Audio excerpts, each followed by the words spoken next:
This is the world's cheapest fat loss meal plan. These 4 meals come up to just over $5 a day. They're absolutely delicious and dead simple to make. Today I'll show you exactly what to buy, how to prep it, and we'll also see just how much fat my best friend Jeff can lose following this meal plan for 7 days.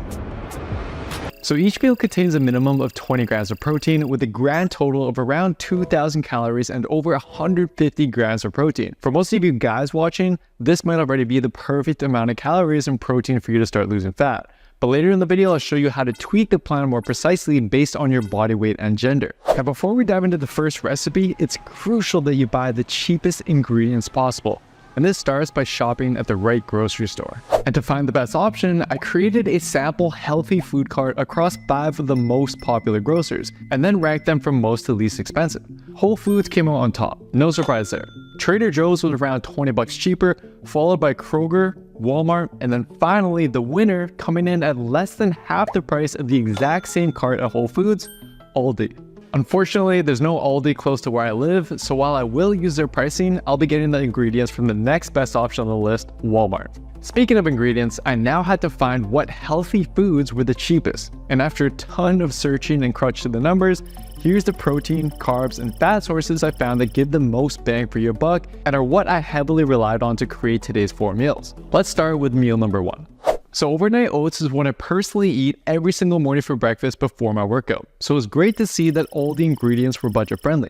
It takes less than 5 minutes to make, and you can make it the night before and store it in the fridge. Simply use a mason jar or any container or bowl, and first add in the oats, 0% plain Greek yogurt, and protein powder. Whoa, Jeremy. Protein powder? That is expensive. So despite its rising costs, if you buy in bulk and calculate the cost per gram of protein, it actually comes out cheaper than salmon, ground beef, and Greek yogurt. It actually ends up around the same price as eggs, milk, and canned tuna. Not to mention it tastes amazing, it's convenient, and it doesn't come with a ton of extra fat and calories like other protein sources do. Now I'm using chocolate flavored protein here, but you can use any flavor your heart desires. And if you really don't want to use protein powder, then you can simply add a bit more Greek yogurt instead. Next, add about half a cup of water and then mix until everything is well combined. Pop it in the fridge, and in the morning you could top it with a banana, a tablespoon of peanut butter, and a pinch of salt. And if you're ballin' and you can afford it, feel free to go premium and top it with some sugar-free syrup or a bit of honey. So as tasty as these meals are, chances are you're gonna get sick and tired of eating the exact same meals every day. So this is why for Jeff's overnight oats, I actually made a few of them with the original recipe, but for the next few, I switched it up by using a vanilla protein powder instead of chocolate, mixing in a diced apple instead of the banana, and also added in some cinnamon. And don't worry, later in this video, I'll show you guys the exact food swaps you can make within all of your meals for the day to keep them interesting. But for now, let's move on to lunch.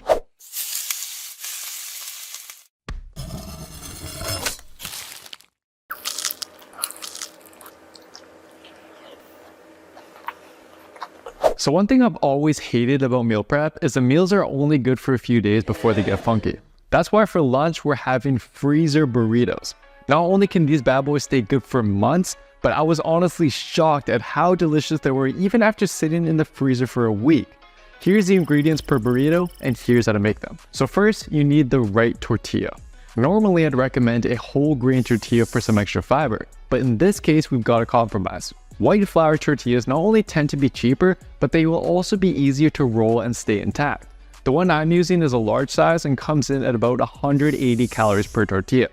Now, unfortunately, our budget couldn't quite cover condiments or spices, but I'm assuming you guys have the basics. If you don't, then please make a quick trip to your parents' place and snag some salt, garlic powder, pepper, and soy sauce. These are key to making pretty much anything taste good. Oh, and don't forget to borrow some cooking spray as well to save you a bunch of calories compared to using oil when you're cooking. Once you got all that, dice up your chicken and cook in a pan with your pinto beans. Transfer that to a plate after it's done, then chop up your onions and peppers and cook them in the same pan until soft. And don't forget to season both the chicken and veggies with salt, garlic, and a little bit of soy sauce as it's cooking.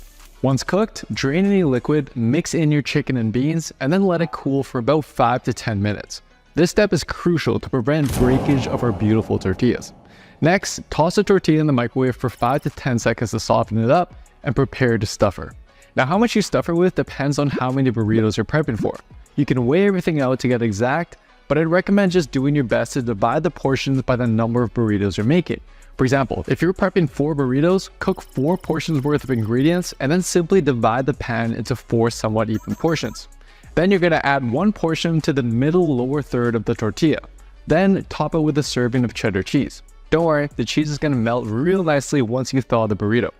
Now once everything is added, it's time for the make or break moment. Wrap it. Now I get way too anxious doing this step, so my lovely girlfriend will show you how it's done. Don't be nervous, guys. It's actually really simple. All you do is fold up the 2 sides and then roll it down the middle and you're good to go. Once rolled, wrap in aluminum foil or saran wrap, toss in the freezer, and then once you're ready to eat, simply unwrap and heat it up in the microwave. Now in my microwave, I took it straight from the freezer, I hit the defrost button, and after about 5 minutes, it was good to go. But this won't be the same for everyone, so I'd recommend just using a low heat setting, flip it over at least once, and every couple of minutes just check to see if it's heated to your liking. And you can also just take it out of the freezer and bring it to work or school, let it naturally thaw, and then quickly heat it up when you're ready to eat. And if you have the time, feel free to toast it on a pan to get it nice and crispy. And for you big spenders who can afford it, feel free to make this premium with a side of salsa or hot sauce. All right, so we've just eaten lunch and we're waiting for dinner to come around. Now, for many people, this is the toughest part of the day. You start getting a little peckish and you end up snacking on pretty much whatever food you can find. So instead, try incorporating a simple healthy snack like an apple. It will cost you about 77 cents, roughly 80 calories, but if you can afford the extra cost, it can make a huge difference to helping you stick with your plan. All right, it's dinner time, and this one's a childhood favorite. So growing up with a Filipino Chinese mother, fried rice was a staple. The fried rice recipe I have is delicious and super easy to make. And after we cook it up, we're gonna see what my mom has to say. So in a pan, scramble 3 whole eggs, then set aside on a plate. Next, dice your carrots and cook them in a pan with your green peas and some garlic. And by the way, green peas are great for fat loss because they contain almost half the calories relative to their volume as rice does. So when you're dieting, you can easily save some calories by using less rice and replacing it with more peas like we do in this recipe. Anyways, once the veggies are soft, add in your white rice. You can use brown rice if you prefer, but regardless, for the best fried rice, you'll want to use day-old leftover rice from the fridge. This makes the rice firmer and prevents it from getting all clumpy when you cook it.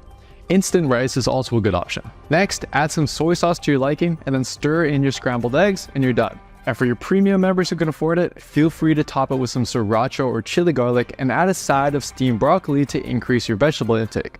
All right, now it's time to see what my overly critical Asian mom thinks.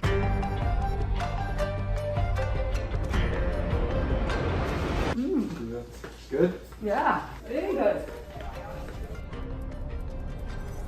It's really good. Oh my god. I think you guys realize like how much that means.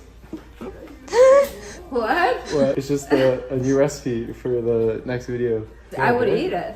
Yeah. There we go. So I don't know about you guys, but after dinner, once it gets close to bedtime, that's when my sweet tooth comes out. No matter how good I was with my diet earlier in the day, the late night snacking always got the best of me. This is why we're throwing in a dessert to help satisfy your sweet tooth in a healthy, budget-friendly way. The recipe is super simple, but tastes delicious. In a blender, simply add a frozen banana, 1 scoop of protein powder, chocolate usually works best, 1 tablespoon of peanut butter, 3/4 of a cup of water, and about 5 to 10 ice cubes depending on how thick you like your smoothies. Now if you don't want to use protein powder, again you could just swap it for a serving of Greek yogurt instead. But in that case, you'll probably also want to add a sugar-free sweetener like stevia to sweeten it up.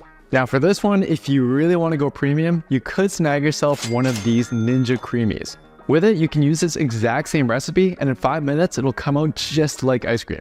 Honestly guys, they're not sponsoring me at all, but this has probably been one of the best investments of my life. I make ice cream with it almost every single night. Well worth it in my opinion. In the description box down below, I'll leave a link to one on Amazon for those who are interested. Alright, so we're going to check in on Jeff's results shortly. But as for how to prep these meals, aside from the burritos, which you can make a whole week's worth and just put in the freezer, most of the meals you can prep about 3 to 4 days worth at a time. And to do so, you just multiply the portions of each ingredient and then store it in the fridge. The smoothie though, I would recommend just whipping that up when you're ready to eat it. But as I mentioned earlier, while you can follow the plan as is, I highly suggest tweaking the calories and protein based on your body. For example, Jeff's already pretty lean and he's quite an active guy. And after using our Built with Science calorie calculator, which I'll link in the description below, while the protein intake was on target, he actually needed a bit more calories to make sure he wasn't losing weight too fast. So I increased the serving of some of the carbs like the rice in his dinner, as well as some of the fats like peanut butter in his breakfast. And lastly, here's a list of some swaps you can make to each of these meals to keep them interesting. To make things easy for you, I put the whole meal plan, instructions, grocery lists, food swaps, and more into a free PDF you can download over at builtwithscience.com/cheapmealplan. And I'll leave the link to that in the description box and the comments down below as well. But now it's time to check in on Jeff and see if he got any results after following the meal plan for 7 days. So from day 1 to day 7, Jeff lost a total of 1.8 pounds. Now some of this is probably water weight from just eating better, but some of that was definitely fat. And you can actually see some slight differences in his physique. He also didn't follow the meal plan perfectly, as he had a few meals out for family birthdays. Just goes to show you that this meal plan and a calorie deficit in general clearly works if you stick to it and you don't need to be perfect. Nutrition is key. So many people look the same year after year simply because they never prioritize their diet. This meal plan is definitely a great start, but if you want a step-by-step plan with workouts, meals, and daily guidance, just head over to builtwithscience.com and take our quiz to find the best step-by-step plan for you. I highly recommend giving this video a watch next for the easiest exercise you can pair this meal plan with to help speed up fat loss, or give this video a watch next if you're looking for another budget meal plan, but this time focused on building muscle. Thank you so much for watching. I hope this helps, and I'll see you next time.